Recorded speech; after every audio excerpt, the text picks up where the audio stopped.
Hi everyone, in front of me I've got a OnePlus 9 and let me share with you how to activate automatic system updates on this device.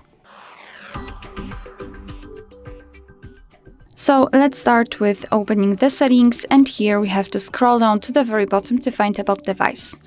Now scroll down and enter version and keep tapping on the version number until you'll see that you're in the developer mode. If you want to learn more about the developer options, I highly recommend to check our tutorial about it. So now we can go back to the general settings and enter additional settings.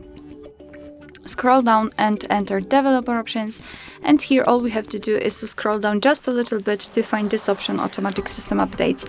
So all we have to do is to tap on this switcher, and from now on, since this option is active, your device will apply the updates whenever it will be restarted. So you do not have to manually update your device. However, remember about restarting it from time to time so it will have a chance to download and apply the updates. You can turn this option off just by tapping on the switcher again.